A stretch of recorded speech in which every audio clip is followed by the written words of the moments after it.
मुझे बार बार भगवान भगवान कह करके ही बोलना पड़ रहा है क्योंकि अभी नाम संस्कार नहीं हुआ, इसलिए परमात्मा के नाम संस्कार का समय आया। श्री सुगवाच गर्गः पुरोहितो राजन् यदूनां स महातपा व्रजम जगामनंदस्य वसुदेव प्रचोदिता।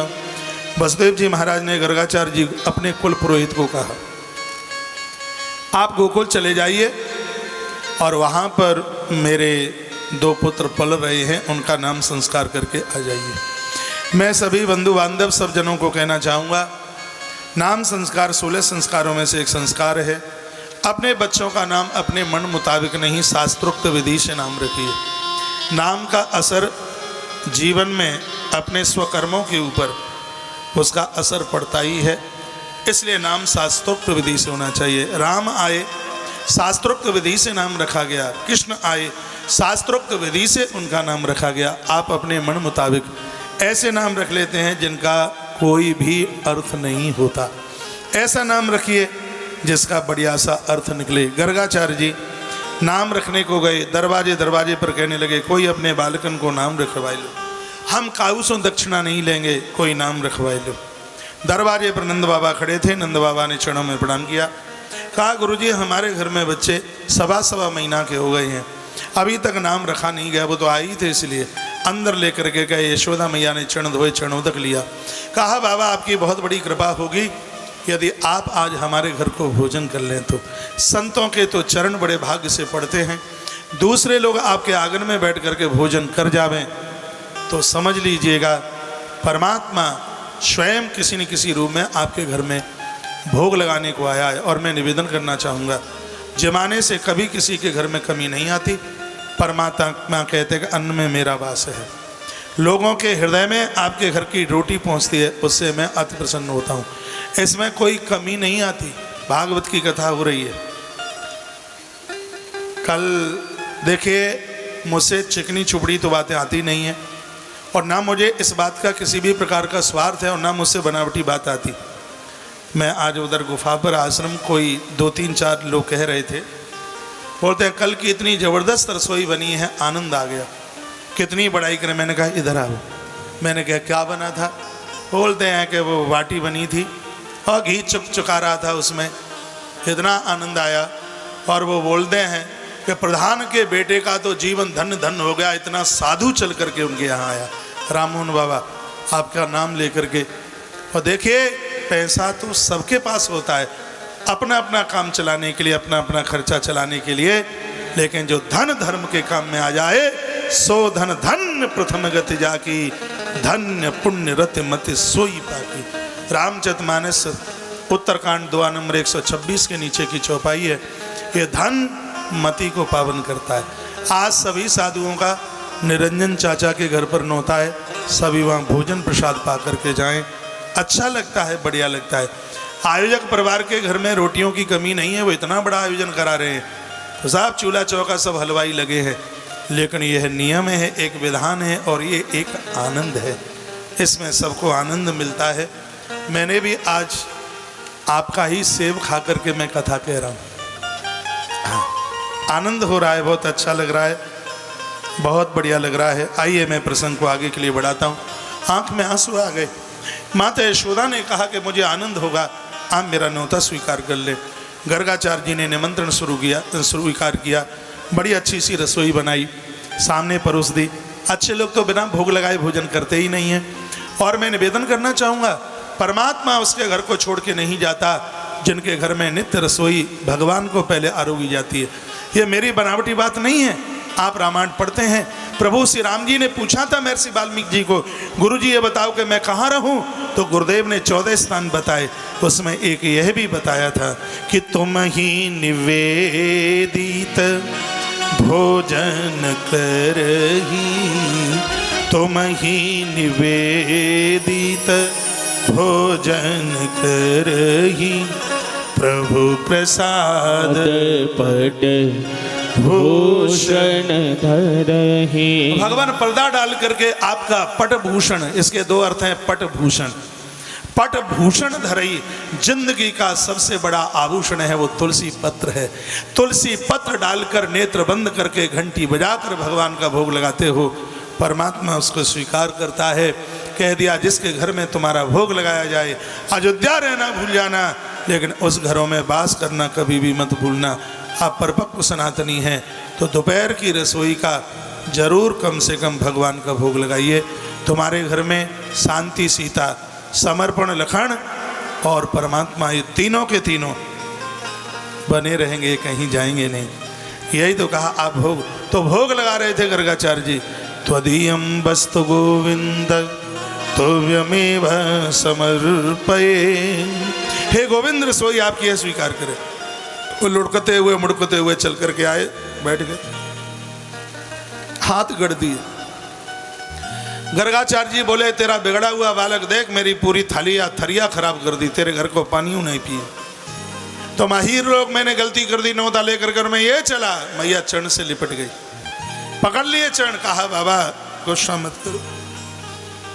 ईश्वर का क्रोध सहन हो सकता है, लेकिन साधु का क्रोध सहन नहीं हो सकता। मैं द्वारा से थाली सजाऊंगी। द्वारा से भोजन बनाया, परोसा, फिर भोग लगाया तो भगवान असली भेष में आए। देह पर एक बिलंदा कपड़ा भी नहीं था, थरिया जूठी कर दी। फिर बाबा ने फिर कहा मैया मैं तेरे घर का पानी भी नहीं पीऊँगा। मैया बोली बाबा 2 बार तुमने क्षमा किया है, मुझे 1 बार और क्षमा कर दीजिए। मैं इसको कस के पकड़ के बैठ जाऊंगी। थारी परोसी और वह बालक को कस को लेके बैठ गई। कहा बाबा तुम भोग लगाओ। बाबा मंत्र बोले और भगवान सोचे भगत बुलाए और मैं न जाऊं, ऐसा तो आज तक नहीं हुआ। उसी समय उन्होंने नेत्र बंद किए भोग लगाने के लिए, और भगवान ने आंख बंद करी निद्रा देवी को बुलाने के लिए। कहा हे देवी, मैया की आंखन में आके बैठ जाओ, और मुझे ज़रूरत है। निद्रा देवी आई, मैया की आंखों में बैठी। मैया खुर्राटे भरने लगी। भगवान नीचे से निकल गए और बाबा की थाली में जाकर के बैठ गए। बाबा ने देखा, बाबा ने 2 रूप देख लिए थे, एक माँ की गोद में और एक थाली के पास में। वही बात रामायण जैसी, यहाँ वहाँ 2 ही बालक देखा। यही स्थिति आज श्री गर्गाचार्य जी की हो गई। और मन में सोचा ये बालक लगता है कि धरणीधर परमात्मा तो नहीं है। जैसे ही नेत्र बंद किए तो त्रिलोकी का नाथ नजर आया। रो पड़े गर्गाचार्य, अपना मत्था चढ़ो में रख दिया। कहा प्रभु मुझसे बहुत बड़ी गलती हो गई, वस्तु पर मैंने अपना अधिकार दिखाया।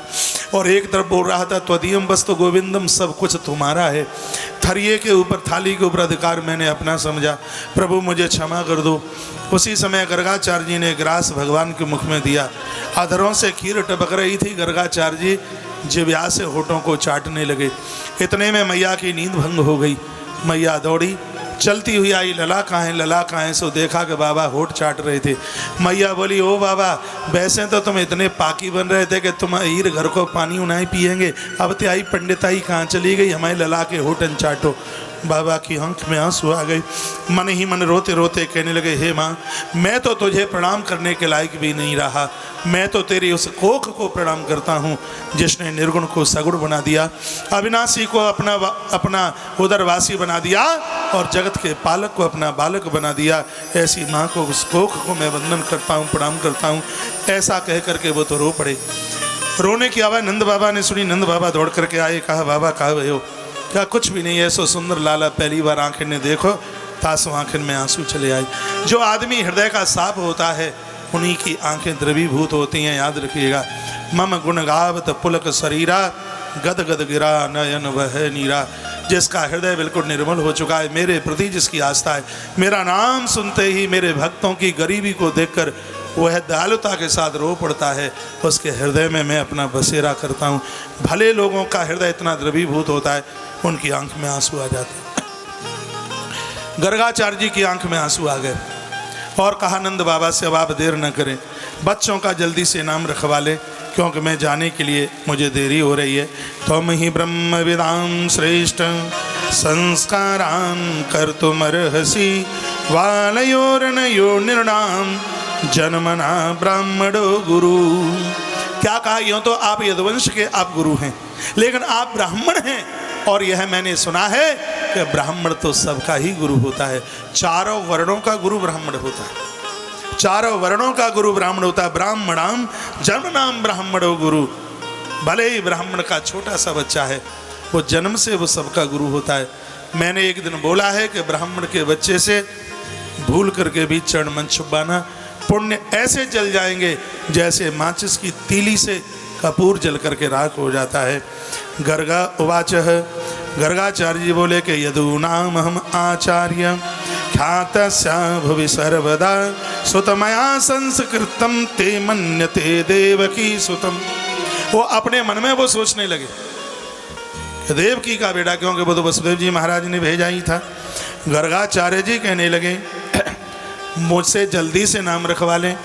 तो नंद बाबा ने कहा कि अलक्षितो अस्मिन् रहसि मामकेरपि गौव्रजे क्रोध जाति संस्कारम स्वस्ति वाचन पूर्वकम। हे गुरुदेव, अलक्षितो अस्मिनि यानी एकांत में किसी को पता भी न लग जाए, क्योंकि वो कंस बार बार दुष्टों को भेजता है, राक्षसों को। उसको किसी ने कह दिया है कि तुम्हारे बच्चे वसुदेव के बच्चे और नंद के घर में वो पल रहे हैं, वो तेरे काल हैं, बार बार ये दुष्टों को भेजता है। इसलिए अलक्ष तो अस्मिनी, अलक्ष कहते हैं एकांत, संस्कृत का शब्द है। अलक्ष यानी एकांत। यहाँ गौशाला में एकांत है। और गुरुदेव, मैं अपने कुटुंब खानदानी भाइयों को भी नहीं बुलाऊंगा और आप जल्दी से नाम रख दे। भागवत में सुखदेव भगवान ने एक बात कही है, कहा है कि परीक्षित ऐसे बहुत कार्ड बनते हैं जिसमें हितु रिश्तेदार और परिवारी जनों को व्यक्ति नहीं बुला पाता। व्यक्ति को यह सोचना चाहिए कि यदि जिस व्यक्ति ने 100 बार बुलाया है, किसी कारणवश एक बार न बुलाया हो तो उन्हें नहीं रूठना चाहिए, उन्हें बुरा नहीं मानना चाहिए। ऐसे कई कारण हो सकते हैं जिसमें लोग अपनों को भी नहीं बुला पाते। यहाँ परीक्षित कुछ ऐसा ही हुआ था, क्योंकि किसी को वो बुलाते तो हल्ला हो जाता, इसलिए कह दिया गया था। नंद बाबा बोले अलक्षितो अस्मिन् रहसि, ये रहस्य खुल न जाए। एकांत में अकेले में इस गौ खरक में चकार नाम कर्णम गूढ़ो रहसियान वालयो, जिसका अर्थ बढ़िया निकलता हो। गुरुदेव, इतना सुंदर सा नाम रख दीजिए। समझ में आ रहा है? आ रहा है? गर्दन हिलाइए। धन्यवाद। नहीं हिलाई तो भी धन्यवाद। गर्गाचार्य जी नाम रखते हैं। गर्गाचार्य जी कहते अहमहि रोहिणी पुत्रो रमहन सुहृदो गुड़ई आख्यायास्ते राम इति बलाधिक्याद बलम विदु। कह दिया मैं ज्येष्ठ बच्चे का नाम रख रहा हूँ और इसका नाम होगा राम, लेकिन इसके अंदर बल बहुत होगा, इसलिए नाम होगा बलराम। हे नंदा अहम रोहिणी पुत्रो गड़ई सुहृदई रमेन राम। यह सबको बहुत प्रिय होगा, इसलिए लोग इसको राम कहेंगे।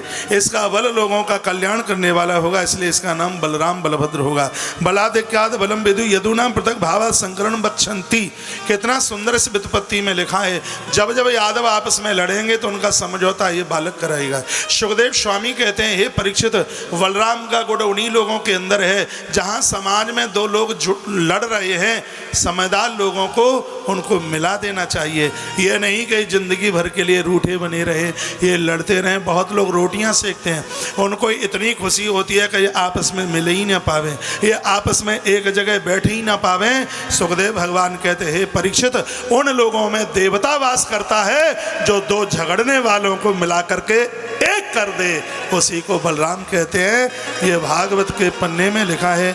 उसके तत्पश्चात भगवान कृष्ण का नाम रखा गया और कहा गया कि आसन वर्णाश्रयो यस्य गृहीतोंगा युगम तनु शुक्लम रक्त तथा पीता इदानी कृष्णताम गतः। तुम्हारा बालक हर युग में चल करके आता है। जब ये सतयुग में आता है तो श्वेत रंग होता है, शुक्ल हो अस्या, सतयुग में सफ़ेद रंग होता है। रक्तः ते त्रेता, त्रेता में लाल रंग होता है। द्वापुर में पीला, और ये जब कलयुग में आता है तो कृष्णताम गतः, इसका सांवला रंग होता है। और फिर कहा गया कि पुराने न ब्रजपते साधवो दश पीड़िता, ये हमेशा से दुष्टों का दमन करने वाला है। और इसलिए लोग बहुनी संत नामानी रूपाणी च सुतस्ते, सबको अपनी तरफ खींचने वाला होगा। इसका नाम कृष्ण होगा। कृष्ण कृष्ण धातु से बनता है। जैसे कृष्ण यानी अग्नि, अग्नि का काम है जलाना, उसी प्रकार से कृष्ण नाम का काम है पापों को जला करके राख करना। जग में सुंदर है दो नाम, चाहे कृष्ण कहो या राम। तो भगवान का नाम नित लेते रहिए, इसी में उदार है। प्रागयम वसुदेवस्य कुछ जातात्मात्मजा वासुदेव इति श्रीमान विज्ञासम प्रचक्षते। कहा हे माता तुम्हारे बेटे का एक नाम वासुदेव और होगा। मैया ने पूछा वासुदेव का क्या अर्थ है? गर्गाचार्य जी ने कहा ये भी कोई बताने की जरूरत है क्या, जो वसुदेव का पुत्र है वो वासुदेव। मैया ने कहा तो ये मेरा पुत्र नहीं है, प्राग्ञ वसुदेवस्य क्वचित जातः, क्या यह वसुदेव का ही बेटा है, मेरा बेटा नहीं है। अतो वासुदेव इति वदन्ति, आप कहते हैं इसलिए नाम इसका नाम वासुदेव है, तो ये मेरा पुत्र नहीं है। भगवान तो बगल में थे, सो अचक से नूच लिया भगवान ने गर्गाचार्य जी को। गर्गाचार्य जी ने देखा कि चींटा कहाँ से चिपक गया, देखा सो भगवान होठ हिला रहे थे, फड़फड़ा रहे थे और इशारे में कह रहे थे बाबा नाम रखने के लिए आए हो कि पोल खोलने के लिए आए हो। लीला एक भी पूरी नहीं हुई और आप कहते हैं कि बेटा तुम्हारा नहीं वसुदेव देवकी का है। बाबा ये ठीक नहीं पड़ेगा, बात को संभाल के रखिए। बाबा ने बात बदल दी, कहा मैया ये पहले कबू वसुदेव और देवकी का पुत्र रहा है, आए तो ये तेरा है, पहले कभी रहा होगा, इसलिए मैं इसका नाम वासुदेव रखता हूँ। गुरुदेव गर्गाचार्य जी ने नाम वासुदेव क्यों रखा? संस्कृत में वासु कहते हैं प्राणों को, देव कहते हैं स्वामी को। चराचर जगत के हर प्राणों का अधिपति स्वामी भगवान है, परमात्मा है। ओम नमो भगवते वासुदेवाय। 2 बार इसके व्याख्यान में मैंने आपको बोला है, जहाँ भक्त भगवान को कहता है आपने ज्ञान वैराग्य भक्ति आत्म तत्व का बोध कराया है, आप हमारे प्राणों के रक्षक हैं, हम आपको नमो नमस्कार करते हैं।